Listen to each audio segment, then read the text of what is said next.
আমি পতিতালয়ের দুর্গা। শোনো, বীর্যস্খলন ছাড়া যে পুরুষ প্রাণ ধারণ করতে পারে না, আমি তাকে বেঁচে থাকার অমৃত দান করি। দীর্ঘদিনের অভুক্ত শরীর নিয়ে যে আসে আমার কাছে, আমি তাকে সর্বস্ব দিয়ে ভরিয়ে দিই।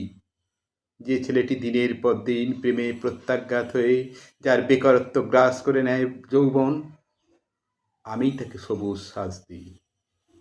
আমার বক্ষ যুগলের ঢেউয়ে সে নেচে ওঠে আপন খেয়ালে। যে পুরুষ স্ত্রী পরিত্যক্ত, অবহেলার বিষ বাষ্পে যার জীবন ওষ্ঠাগ্রত, আমি তাকে ক্ষণিকের জন্য হলেও খুশির ঠিকানা দিই। আমার জঙ্ঘায় প্রাণ বাস করে, আমার কোটি দেশে ভরা লাস্য, আমার দু চোখে বিদ্যুৎ খেলে, আমার হাসিতে মুক্ত ঝরে, আমার ঠোঁটে লাবণ্য মাখা, আমার শরীর কামনার অস্তে পূর্ণ।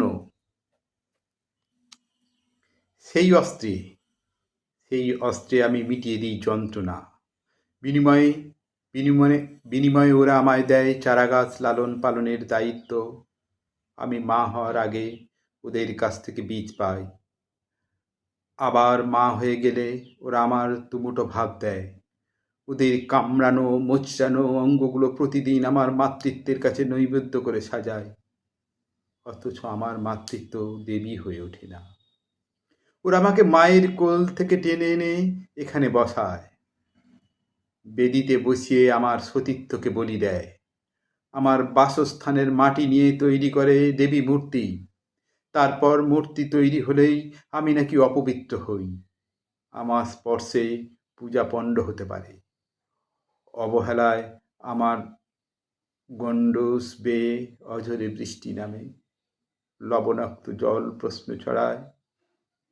যে আমি বাঁচিয়ে তুলে শুষ্ক পুরুষত্ব, প্রাণদান করে পিতার দায়ভার এড়ানোর শিশুর, তা কি নয় আমার মাতৃত্বের অহমিকা?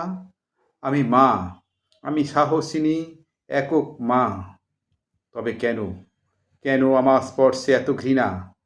আমাকে ঘৃণা করার আগে একবার তুমি দেবতা হও সমাজ।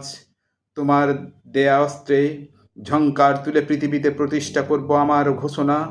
আমাকে যতটুকু ঘৃণা করো তার অর্ধেক ছুড়ে দাও বিপরীতে, দেখবে দেখবে সেখানে দাঁড়িয়ে আছে পুরুষ, সব পুরুষ।